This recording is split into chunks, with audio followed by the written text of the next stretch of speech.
The digital clock on the nightstand glared in the dark. 12:34 a.m. Outside, the brutal Chicago wind howled, but it was the silence inside the house that was deafening.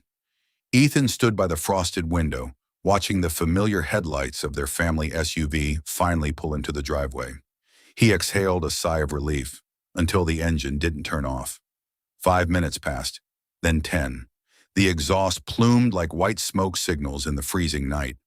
When he finally walked out into the biting cold, his slippers crunching on the icy gravel, he noticed the windows were completely fogged up.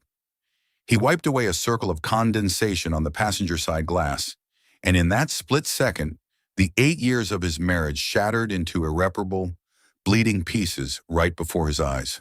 If you've ever loved someone enough to trust them blindly, only to find out you were sleeping next to a stranger, stay with me. This is a story about the agonizing space between holding on and letting go. The bitter Chicago wind was merciless, a howling force that rattled the window panes of the master bedroom. Inside, the digital clock bled red into the darkness. 12:34 a.m. Ethan Clark stood rigidly by the second-story window, his silhouette barely visible against the faint streetlights of the quiet suburban cul-de-sac. His heart drummed a slow, anxious rhythm against his ribs. Brooklyn had texted at 9, claiming the marketing mixer at the downtown Meridian Hotel was dragging on. "Traffic is going to be a nightmare, don't wait up," she had written. But Ethan always waited up. It was a quiet ritual of his love, a need to know she was safe within the walls of the life they had built together. Finally, the sweeping arc of headlights washed over the snow-dusted lawn. Their dark gray Volvo XC90 pulled into the driveway, the tires crunching softly against the ice. Ethan exhaled, a long breath that fogged the chilled glass of his bedroom window. He turned away, reaching for his robe, ready to go downstairs and warm up the kettle for her tea. But a minute passed, then 5, then 10. Ethan paused halfway down the oak staircase. He glanced out the foyer window. The heavy SUV was still sitting there, its engine running, the thick white exhaust pluming into the freezing night air like a steady chimney. Why wasn't she coming inside? Was she on a work call? Had she fallen asleep at the wheel from exhaustion? A cold prickle of unease started at the base of his neck. He didn't bother grabbing his heavy winter coat. He simply slipped his bare feet into a pair of loafers and opened the front door. The icy wind hit him like a physical blow, slicing through his thin cotton pajamas, but he barely felt it. His focus was entirely on the idling car. The driveway felt miles long. With every step, the crunch of the gravel seemed abnormally loud. As he approached the passenger side, he noticed the windows. They were completely opaque, frosted white from the inside out. Condensation, the kind of thick, heavy moisture that only comes from intense heat trapped in a small, cold space. Ethan frowned. He raised his hand, his knuckles white from the cold, and pressed his palm against the icy glass of the passenger window. He wiped away a small circle of frost. For a moment, his brain refused to process the shapes illuminated by the faint amber glow of the dashboard. It was a tangle of limbs, shadows moving with a frantic, desperate rhythm. Then a sliver of streetlight caught the scene just right. He saw the familiar curve of Brooklyn's shoulder, the silk of the emerald green dress he had complimented just hours ago, now pushed carelessly down. Her head was thrown back, her eyes closed, her fingers buried in the dark, unfamiliar hair of the man looming over her. The man whose hands were tracing the skin of Ethan's wife with an agonizingly practiced familiarity. The world stopped spinning. The howling wind muted into a dull underwater roar. The oxygen was sucked from Ethan's lungs, replaced by a suffocating, paralyzing agony. He stood frozen in the sub-zero temperature, a ghost staring into a nightmare. His hand, still resting on the glass, began to tremble violently. The movement must have caught the man's eye. The stranger pulled back abruptly. Brooklyn's eyes snapped open. Through the small, clear circle on the frosted window, Ethan met his wife's gaze. In that fraction of a second, Ethan saw the trajectory of his entire life burn to the ground. He saw the 8 years of marriage, the birth of their son, the shared holidays, the quiet Sunday mornings, all of it incinerated in the heat of her betrayal. The sheer, naked terror on Brooklyn's face was not the look of a woman making a mistake. It was the look of a woman who had been caught living a double life. Ethan didn't yell. He didn't bang on the glass. The devastation was too absolute, too profound for something as cheap as anger. He simply took a step back, pulling his hand away, leaving his cold, hollow handprint on the window. He turned his back on the running engine, the fogged glass, and the woman he loved, walking slowly back toward a house that suddenly felt like a tomb. The dawn bled into the kitchen, a pale, anemic winter light that offered no warmth. Ethan had not slept. He had spent the remaining hours of the night sitting in the dark of his home office downstairs, listening to the agonizingly quiet sounds of Brooklyn entering the house. He had tracked the soft click of the front door, the hesitant, terrified footsteps on the oak stairs, and finally, the heavy silence emanating from the guest bedroom. She hadn't dared to turn the knob of their shared room. Now at 7 in the morning, Ethan stood by the marble kitchen island, mechanically pouring milk over a bowl of frosted cereal. The rhythmic splash was the only sound in the cavernous, pristine room. His movements were slow and deliberate, as if his body were submerged in thick water. The trauma of the previous night had not faded into a surreal nightmare. It had solidified into a heavy, suffocating block of ice in his chest. Footsteps echoed on the hardwood floor of the hallway, small, hurried steps. Their 7-year-old son bounded into the kitchen, his Pinehurst day school uniform slightly askew, completely oblivious to the radioactive tension that saturated the very air he breathed. "Morning, Dad," the boy chirped, climbing onto the high stool and reaching for the spoon. Ethan forced a smile that felt like shattered glass against his face, a physical effort that exhausted him. "Morning, buddy. Eat up. We need to leave in 20 minutes. His voice, surprisingly steady, felt like a massive lie scraping against his throat. Then came the second set of footsteps, slower, dragging. Brooklyn appeared in the archway of the kitchen. She was still wearing the same emerald green dress from the night before, though it was now deeply wrinkled, a pathetic, crumpled ghost of its former elegance. Her makeup was smeared under her eyes, her skin ashen and drawn. She looked like a woman walking out to face her own firing squad. Ethan did not look at her. He kept his gaze fixed on the stainless steel coffee maker, watching the dark, bitter liquid drip into the glass carafe. The silence stretched between them, thin and fragile, vibrating with unspoken devastation. "Mommy, you look messy," their son observed through a mouthful of cereal, innocently twisting the blade into the gaping wound of the room. Brooklyn flinched physically as if struck. She wrapped her arms around her own waist in a defensive, fragile posture. I was working late, sweetie," she managed to whisper. Her voice trembled so violently it broke on the last syllable. She looked at Ethan. Her eyes were red-rimmed and swollen, begging, pleading for something. Mercy, anger, a demand for an explanation, an explosion. Anything to break the agonizing, suffocating void. Ethan calmly picked up a ceramic mug, filled it with black coffee, and walked past her. He didn't brush her shoulder. He didn't inhale her scent. He treated her as if she were entirely invisible, an empty, meaningless space in the hallway. The absolute erasure of her presence was far more brutal, far more deafening than any screaming match could have ever been. He stopped by the front door, grabbing his keys from the porcelain bowl. The keys to the Volvo XC90. The image of the fogged passenger window flashed behind his eyelids, sharp, blinding, and visceral. He gripped the metal keys so hard the jagged brass edges dug deep into his palm, using the sharp physical pain to ground his spiraling mind. "Finish your breakfast," Ethan said to his son, his tone remarkably calm, though the deadness in his eyes was absolute. "I'll be waiting in the car." He walked out into the biting Chicago morning, leaving Brooklyn standing alone in the wreckage of their kitchen, drowning in the profound, irreversible silence of a marriage that had died at midnight. The drop-off at Pinehurst Day School had been a masterclass in dissociation. Ethan had smiled at the crossing guard, kissed his son's forehead, and watched the boy disappear through the glass double doors. But the moment he was alone in the Volvo XC90, the sterile scent of the leather interior, mixed with a faint, lingering trace of an unfamiliar, expensive cologne, made his stomach violently twist. He returned to the house, the silence wrapping around him like a heavy, suffocating shroud. The front door clicked shut. He didn't have to search for her. Brooklyn was sitting on the edge of the leather sofa in his home office, staring blankly at the architectural blueprints scattered across his drafting table. She had changed into a pair of oversized gray sweatpants and a faded college t-shirt, looking impossibly small, entirely stripped of the glamorous armor she had worn the night before. Ethan stepped into the room but did not sit.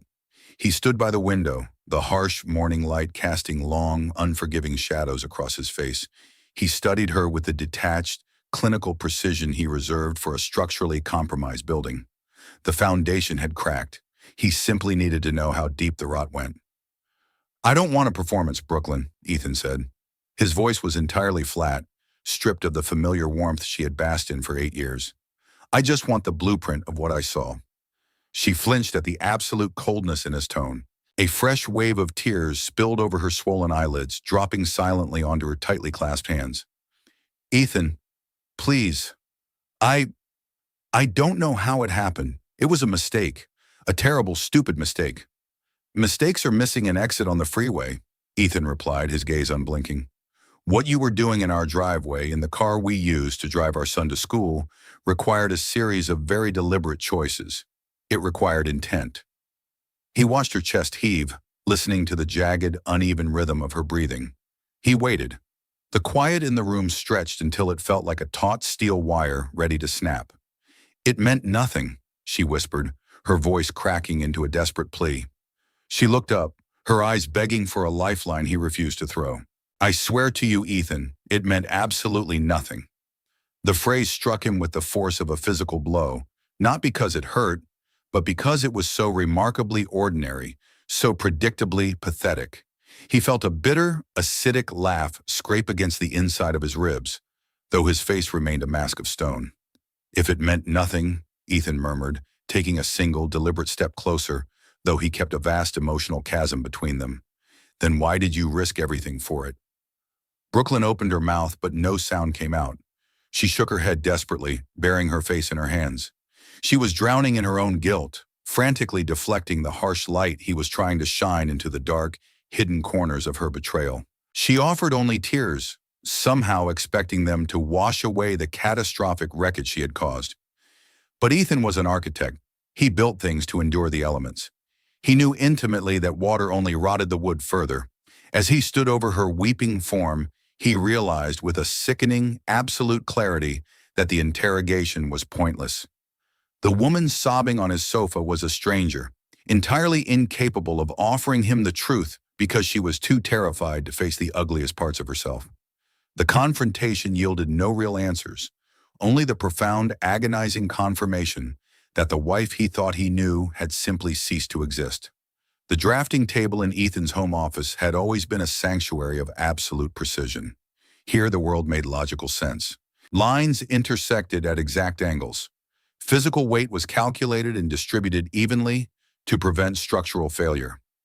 He stood over the table now, running his fingertips over the cold, smooth paper of a residential blueprint he had been developing for right architecture. He was a master of anticipating stress points in steel and concrete, yet he had been entirely, disastrously blind to the micro-fractures multiplying within the walls of his own home. He closed his eyes, leaning heavily against the slanted edge of the desk, and forced his mind to drift backward. He needed to trace the timeline of their decay. He knew, with the cold logic of an engineer, that the collapse had not started with the frosted glass of the Volvo XC90. A building never falls without warning. It had been a slow, insidious creep. It began subtly, perhaps 2 years ago, right around the time he took on the lead designer role for a massive commercial complex in downtown Chicago. The promotion was supposed to be the keystone of their future. He remembered the grueling schedule, coming home at 10 o'clock night after night, his eyes burning and his mind consumed by zoning laws and load-bearing columns. Brooklyn would be sitting in the living room, the television murmuring softly in the background, a half-empty glass of Pinot Noir resting on the oak coffee table. She would offer a thin, tired smile when he walked in, but the vibrant, fiercely engaged woman he had married was slowly fading into a pale silhouette. She was becoming a ghost in her own house.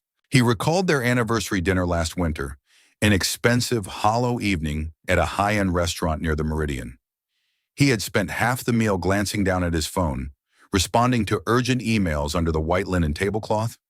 When he had finally looked up, he found Brooklyn staring out the window at the freezing rain, her expression utterly vacant. He had asked her what was wrong. She had simply shaken her head, offering a quiet, devastating lie. Nothing. Just tired.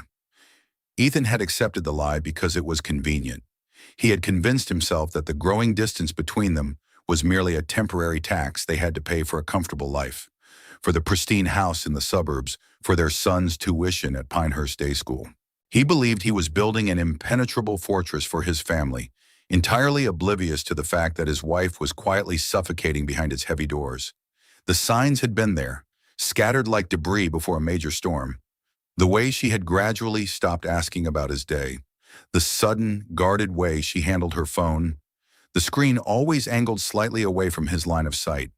The nights she claimed she couldn't sleep, choosing to wander the downstairs hallway or read in the dark while Ethan collapsed into an exhausted, dreamless slumber.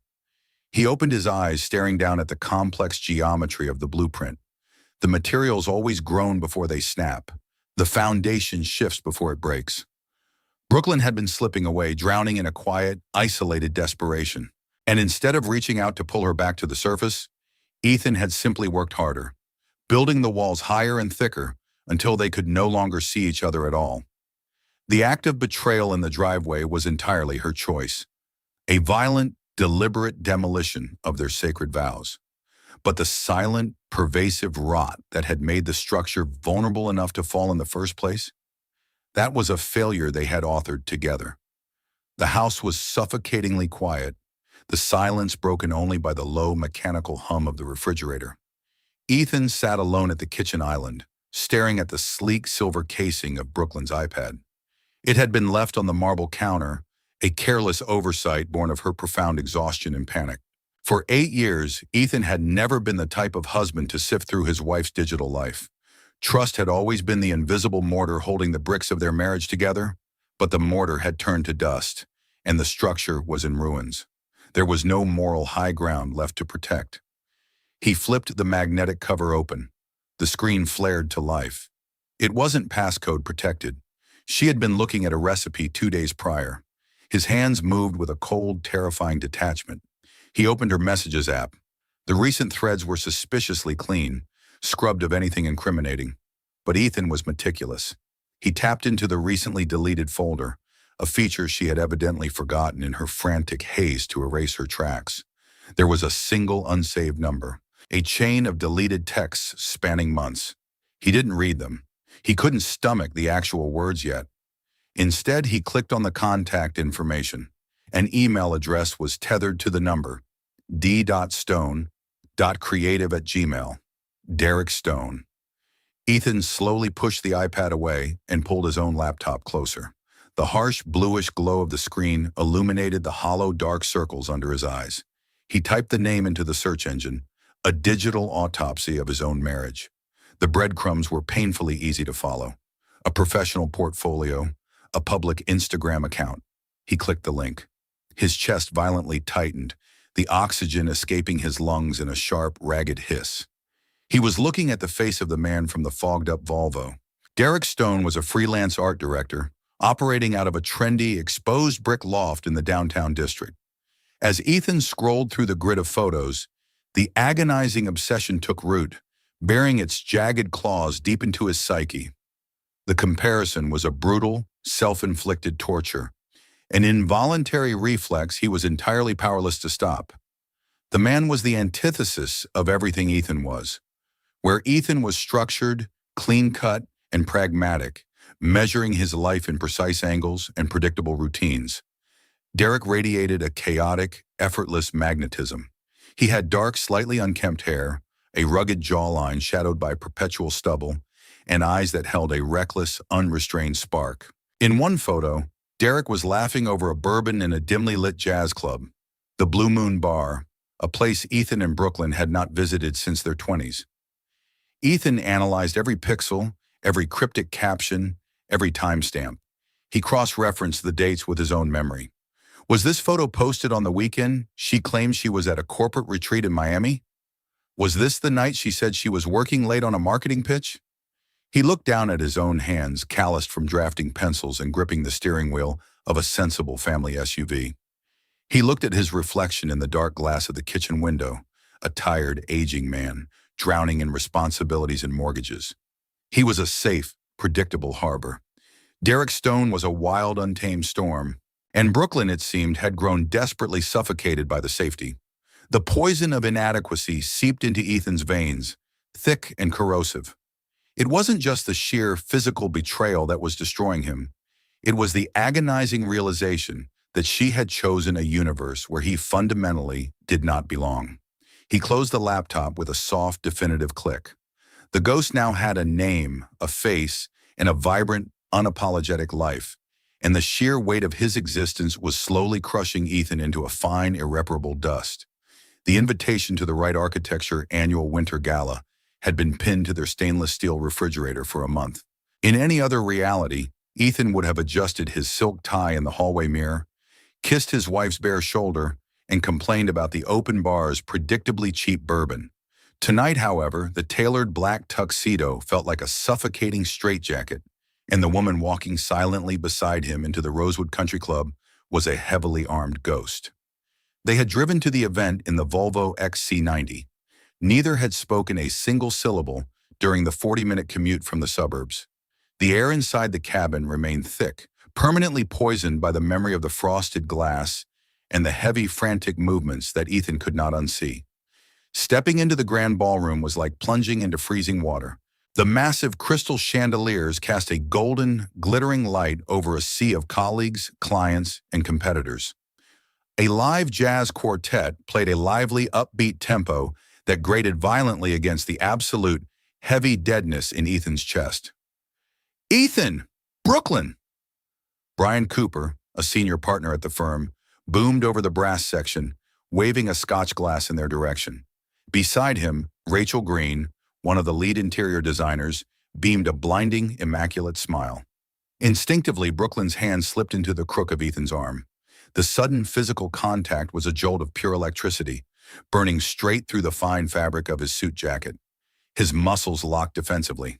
A primal urge screamed at him to violently tear his arm away, to shout the truth over the saxophone, to shatter the champagne flutes and let the pristine, ugly reality bleed all over the polished marble floor. Instead, he clamped his jaw shut. He built the facade. "You two look absolutely stunning," Rachel gushed, her eyes dragging admiringly over Brooklyn's understated, elegant black silk gown. "Seriously, 8 years in, and you guys still look like you're on your honeymoon. What is the secret?" Ethan felt the oxygen thin in his lungs. He stared at the rim of an empty glass on a passing waiter's tray, the silence stretching for a fraction of a second too long. "Patience, mostly," Brooklyn replied. Her voice was terrifyingly smooth, coated in a light, melodic laugh that sounded entirely genuine. "And knowing when to let him retreat into his blueprints." Ethan slowly turned his head to look at her. Her profile was flawless. The careful application of expensive makeup perfectly masked the dark, swollen shadows under her eyes left by 3 days of relentless, silent weeping. She was smiling at Rachel, radiating a warm, polished confidence. It was a masterful, chilling performance. A cold, nauseating horror washed over him. He watched her sip her champagne, nodding along thoughtfully to Brian's tedious anecdote about a zoning permit in Evanston. She was so effortlessly convincing. If she could conjure this magnificent illusion of marital bliss in a crowded room, with her marriage actively decaying beneath her feet, then what else was simply an act? Had her smiles across the dinner table been rehearsed? Had the way she traced his jawline before he fell asleep been nothing more than practiced muscle memory? The realization was far worse than the visceral image of Derek Stone in their driveway. It was the terrifying comprehension that Ethan had spent nearly a decade sharing a bed with a stranger who possessed a sociopathic capacity for deception. "Right, Ethan?" Brian asked loudly, clapping him firmly on the shoulder and pulling him back to the present. Ethan blinked, dragging his focus back to the conversation he hadn't heard. "Exactly," he murmured, his tone remarkably steady, despite the hollow echo ringing in his own ears. He took a slow, deliberate sip of a drink he didn't want. He was entirely surrounded by light, music, and professional success. Yet he had never been more profoundly, hopelessly alone. The architecture of his life appeared fully intact on the outside, but inside there was absolutely nothing left but ash. The silent drive back from the Rosewood Country Club had been a continuation of the evening's suffocating performance, only stripped of the audience. The moment the heavy oak door of their house clicked shut behind them, the invisible tether holding Brooklyn together finally snapped. She didn't bother turning on the foyer lights. In the dim glow filtering through the transom window, she let her expensive black silk coat slip from her shoulders, pooling like an ink stain on the polished hardwood floor. "I couldn't breathe in there," she whispered, her voice a brittle, exhausted rasp. She leaned heavily against the wall, burying her face in her hands. The tears she had so expertly suppressed all evening began to flow, violent and uncontrolled. Ethan remained standing near the door, slowly loosening his silk tie. He felt entirely detached, an observer watching a tragic play from the back row of a dark theater. He didn't move to comfort her. The physical space between them felt like a sprawling, frozen ocean. "I'm sorry," she choked out, sliding down the wall until she was sitting on the floor, her elegant gown bunching around her knees. "Ethan, I am so goddamn sorry. I never meant for any of this to happen." He walked past her, heading toward the kitchen to pour a glass of water, needing the mechanical action to ground himself. "Things like that don't just happen, Brooklyn. A meteor just happens. An earthquake just happens. You made a choice." "It was a mistake," she cried out, her voice echoing sharply in the quiet house. She scrambled to her feet, following him to the edge of the kitchen. "It was a stupid, meaningless mistake. I was so lonely, Ethan. You were always at the firm, always buried in your blueprints. I felt like I was disappearing inside this house. It was a cry for help, a momentary lapse of judgment because I was drowning." Ethan stopped halfway to the sink. The glass in his hand felt heavy, cold. He turned around, his expression hardening into a mask of pure, unadulterated ice. The sheer audacity of her narrative was staggering. She was attempting to sanitize the betrayal, dressing it up in the sympathetic language of emotional neglect. "A momentary lapse of judgment," he repeated, tasting the bitter irony of the syllables. "A cry for help. Is that what you call it when you lie about a marketing mixer, drive to the Meridian, and let a man put his hands all over you in our car?" Brooklyn flinched, her eyes widening in sheer panic. "It was only a few times, I swear to you. I met him at a bar a month ago. I was drunk. I was angry at you for missing our anniversary dinner. It was just physical, Ethan. It meant nothing." He stared at her, listening to the desperate, frantic cadence of her half-truths. She was offering him a managed confession, a carefully curated version of the tragedy designed to minimize the collateral damage. She wanted him to believe that Derek Stone was merely a symptom of their marital crisis, a random stranger who had capitalized on her vulnerability. But Ethan had seen the way Derek's hands moved over her. He had seen the practiced, intimate familiarity in the dark cabin of the Volvo. That level of comfort, that absolute surrender, was not born from a random encounter at a bar a month ago. It was a language spoken by people who knew each other's ghosts. He set the empty glass down on the marble counter with a sharp, definitive clink. He knew she was lying, and the terrifying realization was that the lie she was telling right now was likely designed to cover up a truth far more devastating than the one he had already discovered in the driveway. "Go to sleep, Brooklyn," he said softly, walking past her toward his office. He didn't need to argue with her managed narrative. He just needed to find the actual blueprint of her deception. The digital clock on Ethan's desk ticked past 3 in the morning. The house was dead quiet, but inside Ethan's mind, a chaotic storm of fragmented lies was raging. Brooklyn's tearful confession of a momentary lapse at a bar a month ago echoed mockingly in the sterile silence of his office. It was too neat, too desperate. As a man who designed skyscrapers, Ethan knew that when a story lacked structural integrity, you had to dig into the subsoil to find the rot. He opened his laptop, bypassing her iPad this time, and accessed their shared home server. As the household's designated administrator, he had set up automated backups for all their devices years ago, a digital safety net he had never once felt the need to inspect. He navigated through the labyrinth of mundane directories, Mortgage documents, Pinehurst tuition receipts, vacation photos. Then he found it.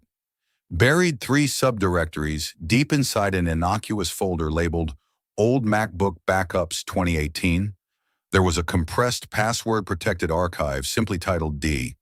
Ethan's hands hovered over the keyboard.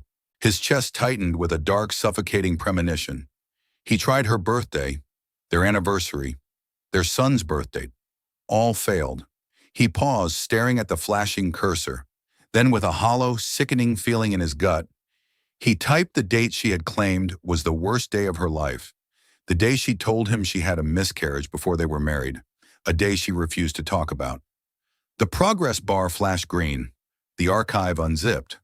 What spilled across his high-definition monitor was not a chronicle of a 1-month affair. It was a perfectly preserved, meticulously curated museum of a ghost. Hundreds of photographs populated the screen.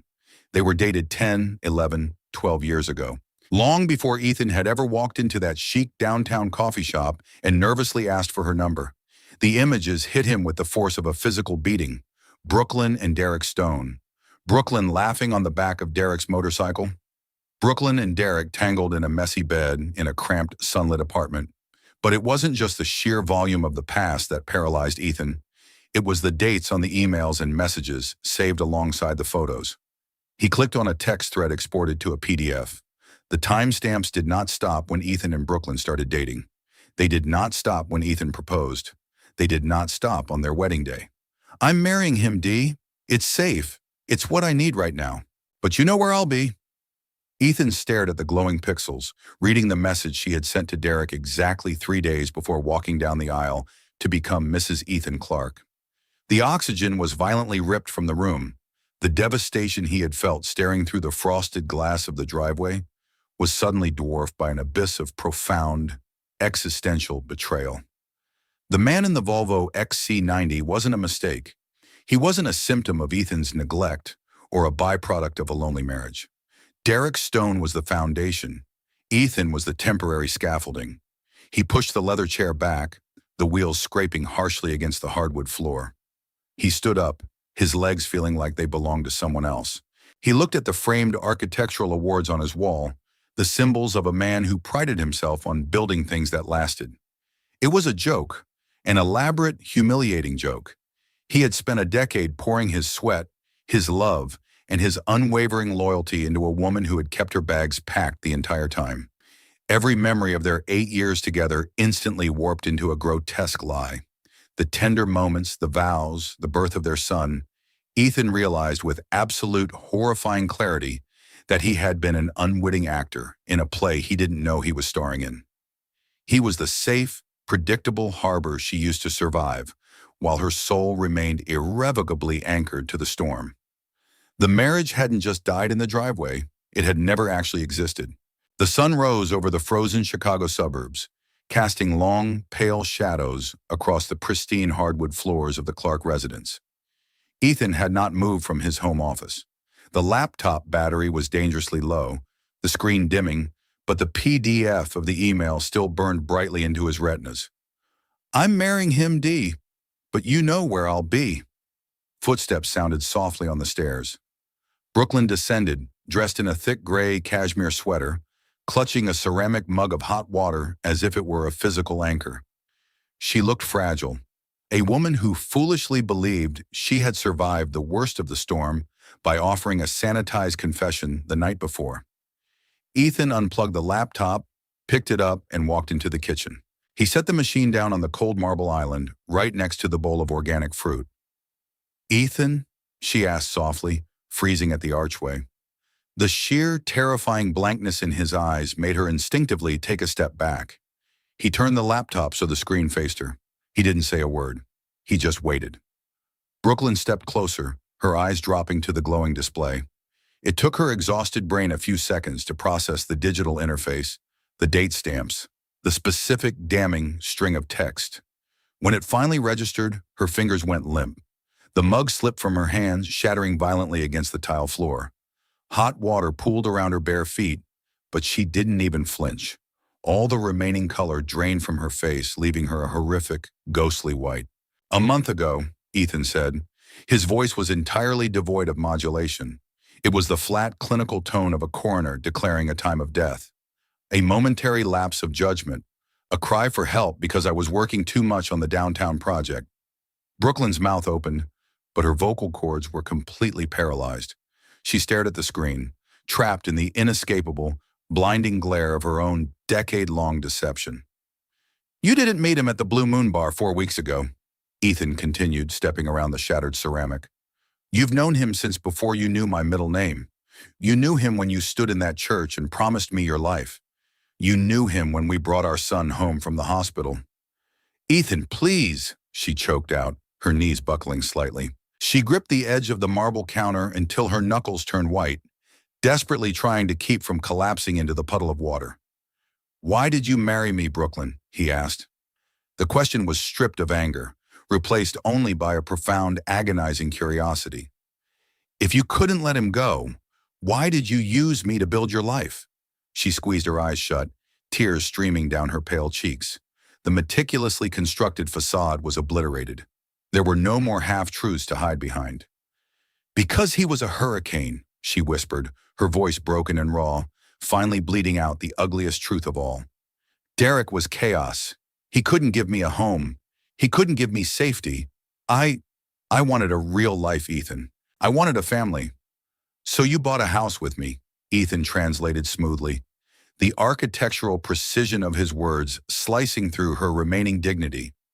"You used me for the foundation, for the steady paycheck, for the safe suburban life, and you kept him in the dark to satisfy the parts of yourself you refused to give up. I wasn't your partner, Brooklyn. I was your insurance policy." "I loved you," she sobbed, finally looking up at him with desperate, pleading eyes. "I do love you. It's different with you." "It is different," Ethan agreed quietly, closing the laptop with a soft, final snap. "You respect the things you love, Brooklyn. You just used me. The tragedy isn't that you let another man touch you in our driveway. The tragedy is that you let me believe for 8 years that I was the only one holding the keys." He walked past her, the crunch of the shattered ceramic under his leather shoes, the only sound left in the absolute wreckage of their kitchen. The afternoon sun cast long, amber rays through the bay windows of the living room, painting the polished oak floors in a warm, deceptive light. Ethan sat in the leather armchair, perfectly still, listening for the familiar, heavy rumble of the yellow school bus. The house had been consumed by a suffocating graveyard silence since he had closed the laptop that morning. Brooklyn had retreated upstairs, a ghost haunting the corridors of a life she had systematically destroyed.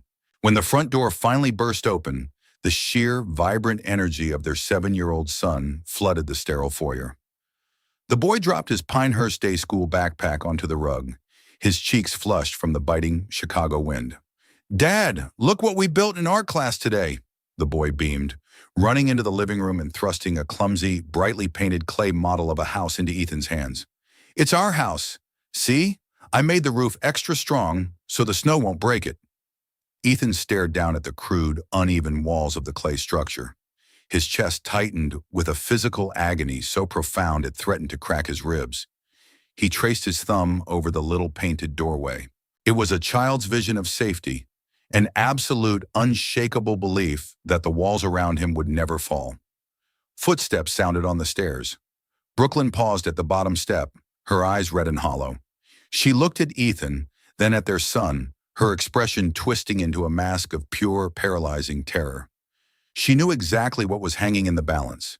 The silence between the adults was heavy, thick with the unspoken question of what happened next.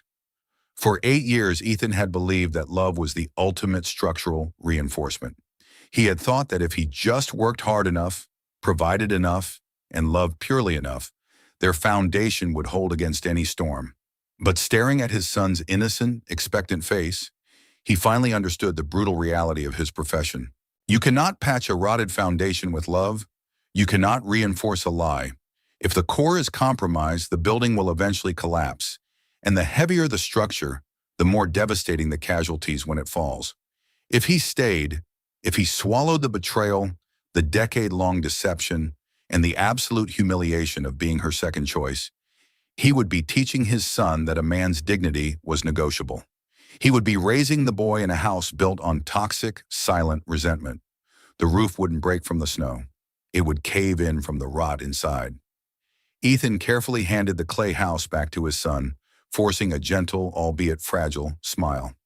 "It's perfect, buddy. Why don't you go put it on the kitchen counter and grab a snack?" As the boy scurried away, Ethan stood up. The leather of the armchair groaned beneath him. He looked across the room at Brooklyn. She was trembling, her hands clasped tightly together in a silent, desperate plea. "We need to sell the house, Brooklyn," Ethan said. His voice was not loud, but it cut through the quiet room with the devastating precision of a scalpel. She gasped, a broken, ragged sound, pressing her knuckles to her mouth. "Ethan, no. Please, think about him. We can fix this. We can go to counseling. I will do anything." "You already did," Ethan replied, the cold detachment in his eyes absolute. "I am not going to let him grow up in a home where his father is a hollow shell and his mother is serving a life sentence for a crime she wishes she didn't get caught committing. The structure is dead. I'm just calling the demolition." He turned his back on her quiet, devastating sobs, walking toward the hallway. The decision was agonizing, tearing at the very fabric of his soul, but for the first time since he looked through the frosted glass of the Volvo, Ethan finally felt the ground beneath his feet solidify. The rhythmic, mechanical sweeping of the windshield wipers was the only sound inside the dark cabin of the Volvo XC90.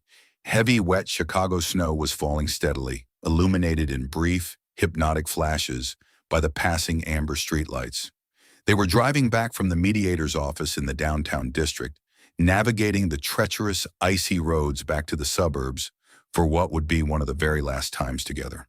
Ethan gripped the leather steering wheel, his eyes fixed dead ahead on the red taillights of the car in front of them. The heater was blowing warm air, but the interior of the SUV felt like a meat locker. Brooklyn sat in the passenger seat, the exact seat. It was a cruel, suffocating irony that they were forced to use this specific vehicle to dismantle their life. But the logistics of separating a household left little room for poetic avoidance.